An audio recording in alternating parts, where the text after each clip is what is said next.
I could do this all day.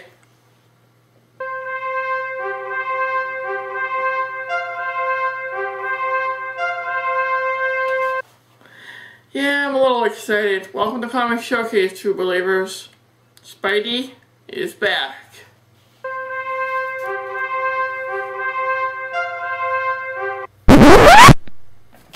Gotcha.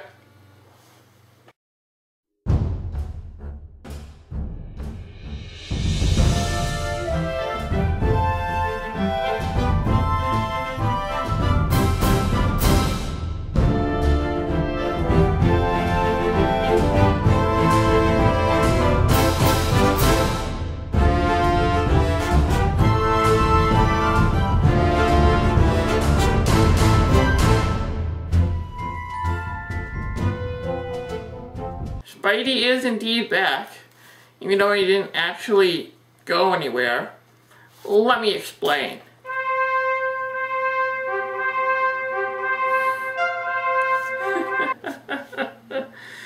Oh, looks like I have great power. Do I have the responsibility to use it correctly? Nah.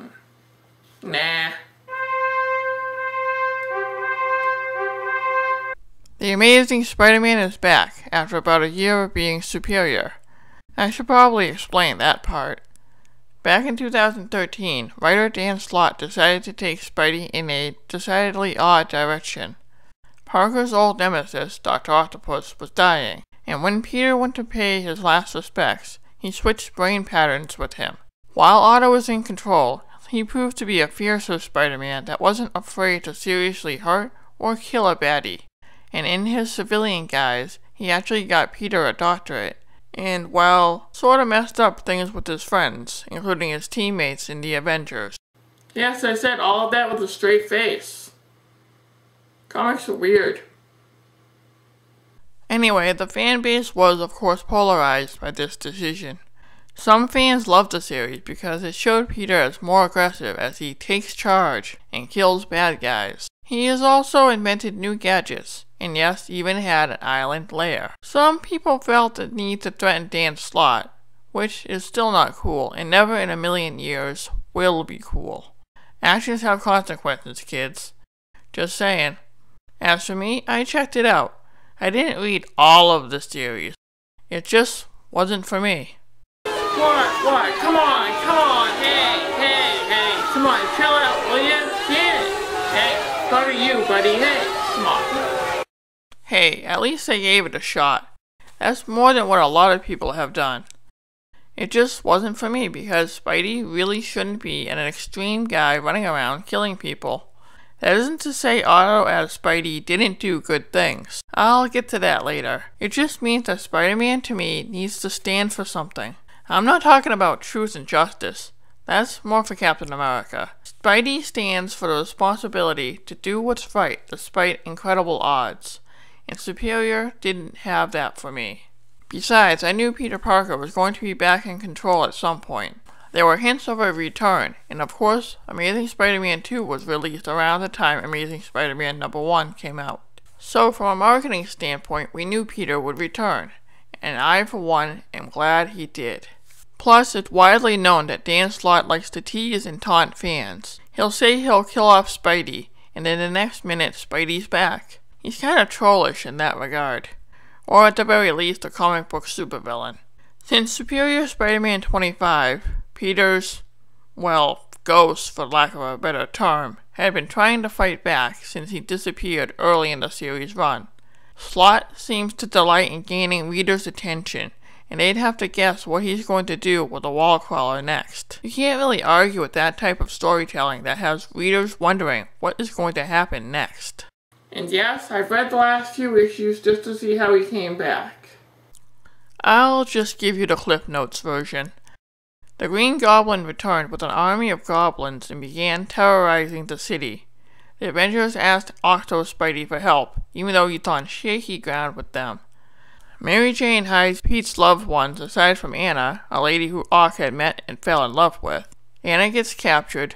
Norman figures out Doc Ock is in the driver's seat of Pete's body. There's destruction everywhere.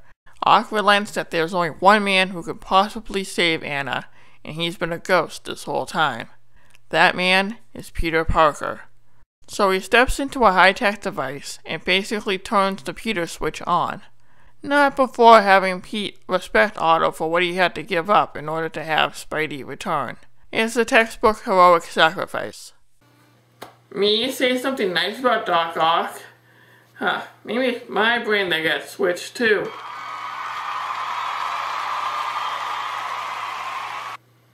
You guys are weird. Pete comes back, he saves the day, has an apparent falling out with Mary Jane, and the Avengers are confused about what's been happening to their wall-crawling teammate, and Spidey is left with a huge mess to clean up. How bad are the damages? Want to see where this emotional roller coaster will take us? Let's dig into Amazing Spider-Man #1 and find out. This cover is... Look at his face. Just look at it. Oh wow. Is he happy or is he having a psychotic break? Oh wow. Also, can he keep his mask on? This isn't the Sam Raimi Spider-Man movies. That's just Humberto Ramos' art. I don't usually mind it. It's just hilarious to see that expression on Pete and see him swinging maskless throughout the city. It's like he's saying, "Look out, world, I'm back. Love me." Oh, bless this comic's heart. They made him the fabulous Spider-Man. Let's get on with it. Our story begins with a recap of Spider-Man's origin. I will now do my best Stan Lee impression. Here goes.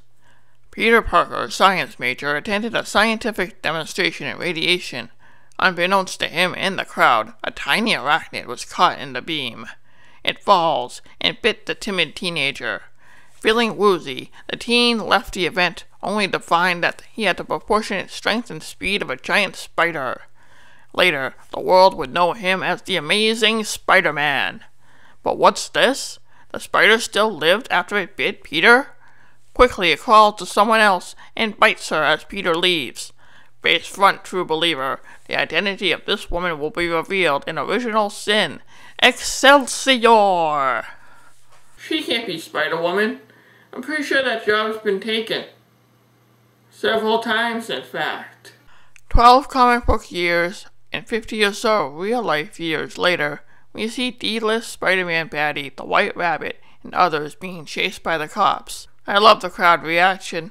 It's almost like everyone outside of New York is unaware of the goings-on that occurred here over the years. The newbie trips and the saved by webbing shot by our returning hero. White Rabbit turns and, "Spider-Man, can't believe you're still on my tail."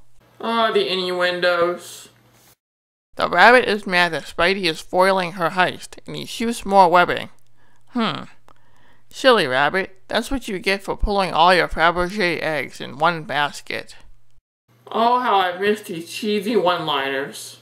Wait, why are you wearing just your web shooters, undies, and mask, Pete?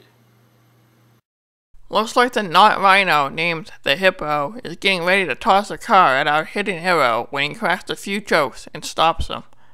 The crowd goes wild as they hear jokes and are pleased that they have their old Spidey back. Yep, seeing is believing. We are definitely seeing a lot more of the jokey Spidey. A whole lot more. That doesn't leave much to the imagination. I think we're gonna have to backtrack a bit. In fact, we are backtracking to a few hours ago, where Peter was holding a press conference at Parker Industries. Someone was a busy octopus. Pete decided to take a break away from designing Spidey's tech, and of course his aunt is all too pleased. Parker, though, is a bit taken aback by his newfound company. He may be a bit sketchy, but hey, he can't argue with the results. In fact, Pete's aunt and her husband Jay Jameson, aka Jolly Jonah's father, are very happy about Pete's new lease on life. Peter muses to himself that he can't really explain the situation to them. Yeah, I don't think they'll understand. I read it, and I still don't get it. Elsewhere, Anna Maria arrived at Pete's apartment, hoping to talk to him about her ordeal. She goes to look for car keys and instead finds a wedding ring? Elsewhere, Mephisto probably got a shiver down his spine.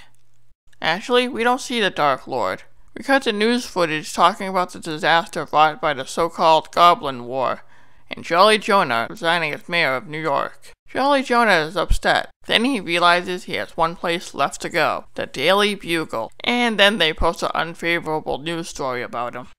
All fired, and then unfired. Miss Brant, give me Parker. I want to fire him, then unfire him. Miss Brant? Miss Brant, why aren't you here? Sir, I don't work for you anymore. You're starting to scare me. I scare myself sometimes. Now get me pictures of Spider-Man! At Pete's new job as head science guy, he's starting to feel even more overwhelmed with all the scientific doodads and discoveries Ock made to make being Spidey a lot easier.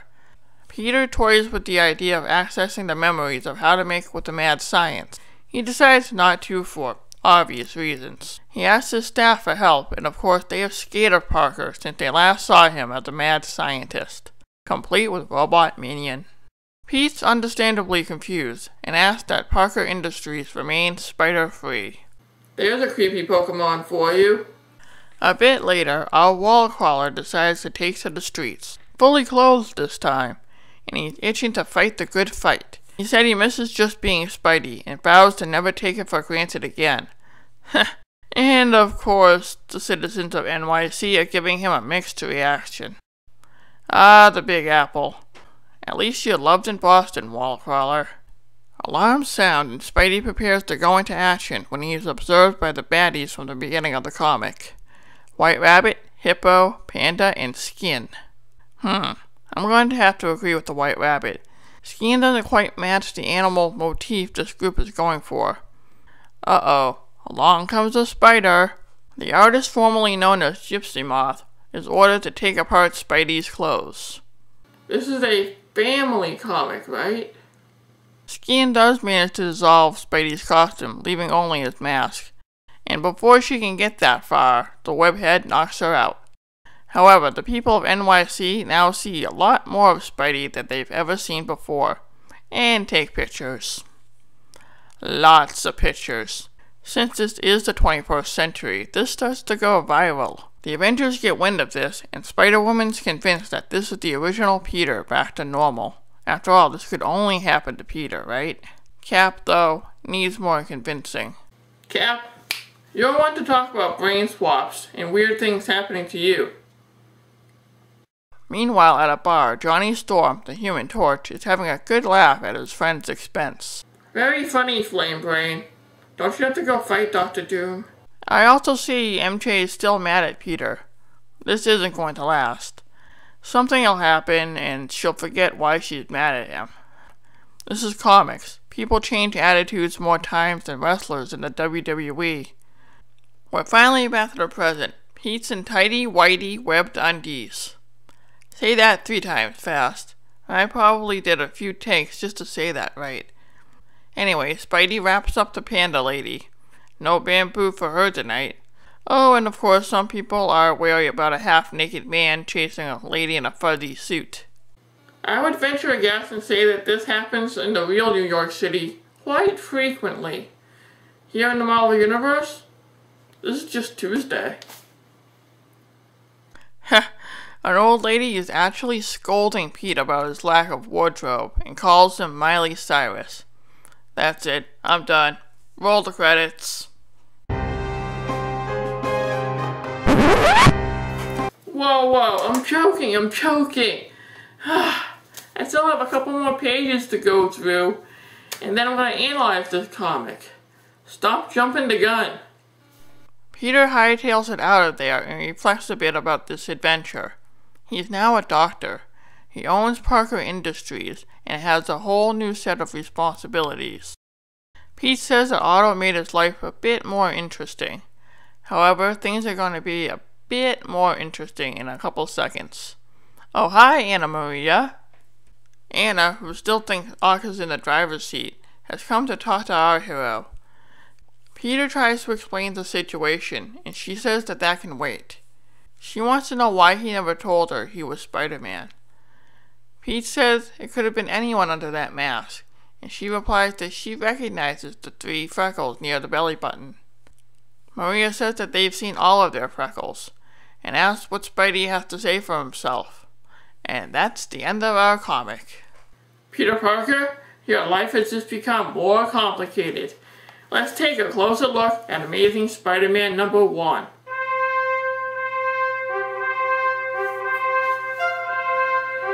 Okay, that was cute at the start of the video. Now, not so much. Peter Parker, it's good to see you in your right mind again. And Dan Slott hit the right notes with surprises around every turn. Peter's cracking jokes, as he should. And hey, he's even the head of a major corporation. No word on how Tony Stark feels about it. I know how I feel about this comic, and I give it good marks. See, this is Spidey. This is the Spidey I want to read about, and it's nice that Doc Ock helped him a bit. He gave him a doctorate, and while he was a jerk to everyone, he did give Pete a cushy job.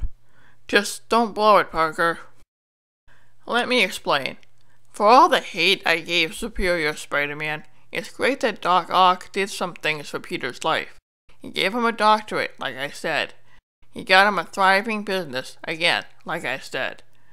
There's a lot Pete should be thankful for.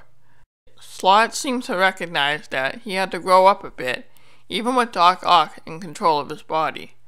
Were his methods in fighting crime a little excessive? Yes. Yes, they were. However, you have to remember that Ock was in control, and in the end, he is a different person than Peter, with different goals in life. For all the messing around with Peter's life he did, I have to admit he did help people in Peter's life. He's not that big a loser now, and now that he's back in control, we can see a whole new Pete that will expand on what's been done in his life since he was gone. Amazing Spider-Man #1 also offered readers a chance to get reacquainted with the wall crawler as well by showing his origin again, and presenting a comedic story of sorts to allow people to get into the groove. Whether people realize it or not, Dan Slott is one of the few writers, aside from Stan Lee and others I read from when I was a kid, who really understands Spidey. He gets the core of the character, and fans are left wanting more. This comic is a good return to how things should be for Spidey, and the shots around every corner that Slott is known for prove that we're going to be in for some interesting stories. And we are. This comic had a few stories in the back that I didn't cover. One of them involves the Black Cat wanting to get revenge on what Ock did to her. That I can't wait to read. We may even get into more detail about what's bothering Mary Jane. It's exciting and new, and it's a great jumping on point. There's something for everyone in this comic, for Spidey fans old and new. I have no doubt that we'll be seeing more of this storytelling from Mr. Slott. I give this comic 2 thumbs up. Peter is back as Spidey, and I feel like I just came home the long way around. While I had my doubts about Octo Pete, it seems his legacy will live on for quite some time for our friendly neighborhood Spider-Man, and I can't wait to see what happens next. Anyway, thanks for watching Comic Showcase. I'm Steve Farah, and I'll see you in the funny pages.